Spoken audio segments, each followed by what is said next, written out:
On continue avec cette partie B. J'ai fait un tout petit peu de place sur mon brouillon.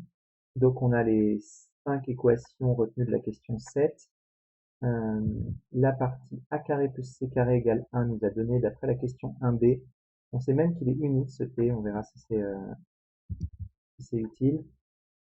On a un t tel que a égale cos t et c égale sinus t. Et maintenant la question qu'on se pose, donc dans la partie B, c'est donc A et C, c'est cosinus t et sinus t. Là, ils sont là, c'est bon. La question qu'on se pose, c'est quid de B et D. Pourquoi ce serait sinus t et moins cosinus t dans ce cas-là, ou moins sinus t et cosinus t? Comme pour la question 8, ça va pas être une seule des deux, sinon on ne parlerait pas de l'autre. Donc là, on va bien montrer que les deux situations sont possibles. Alors une fois qu'on connaît A et qu'on connaît C, les autres équations nous permettent de trouver B et D. Par exemple, a carré plus b carré égale 1 nous permet d'avoir cosinus carré plus b carré égale 1. Donc b carré égale 1 moins cos carré de t. Et donc b, c'est plus ou moins sinus t. 1 moins cos carré, c'est sinus carré. Donc je prends la racine carrée. B, c'est plus ou moins sinus t. Je peux utiliser par exemple ensuite le peu importe lequel, c carré plus b carré par exemple pour obtenir d. Donc de la même manière, c carré plus d carré va me donner d égale plus ou moins cosinus t.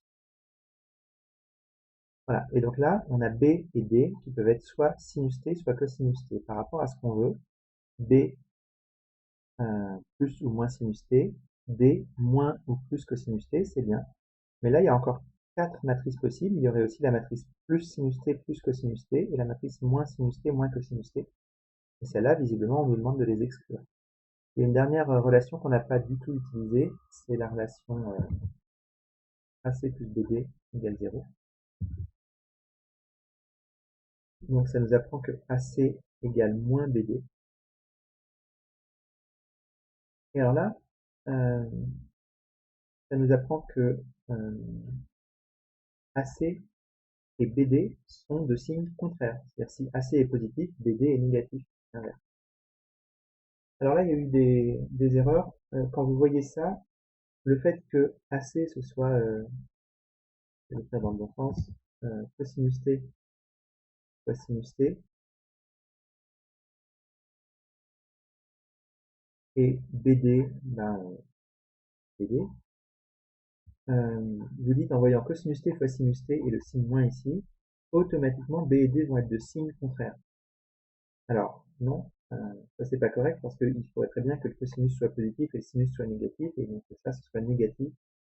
Donc que ce soit A et C qui sont de signes contraires et B et D qui sont de même signe.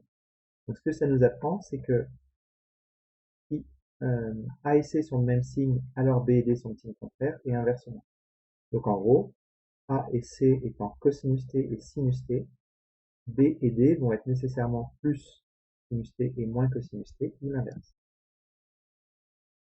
Donc là, je vous invite vraiment à regarder les 4 cas possibles. Donc B égale plus sinus T et D égale plus cosinus T ne marche pas, parce que je vais avoir cosinus T sinus T égale moins cosinus T sinus T, c'est pas possible. Le moins ne marche pas non plus. En revanche, le moins plus, il est bon, et le plus moins, il est bon. Voilà, donc attention à trop vouloir résumer la situation. On dit des bêtises. C'est pas une question de B et D sont de signes contraires. C'est pas parce qu'il y a un plus devant l'un et un moins devant l'autre qui sont de signes contraires. Cosinus T et sinus T, on ne connaît pas leurs signes. Donc si ça se trouve, il y en a un c'est racine de 2 sur 2 et l'autre c'est moins racine de 2 sur 2. Et donc quand je mets un plus et un moins, les deux sont égaux à racine de 2 sur 2. Donc voilà, attention, avec des nombres pas positifs, la présence du signe plus ou moins devant ne dit pas quel signe ça va avoir. Ça, c'est une erreur qu'on fait souvent et pourtant ça remonte à très loin votre connaissance du fait qu'il y a des nombres négatifs dans la vie. Et quand on a un nombre négatif, et qu'on met un signe moins devant, ça devient positif, malgré le signe moins. Voilà, et je finis avec la question 10.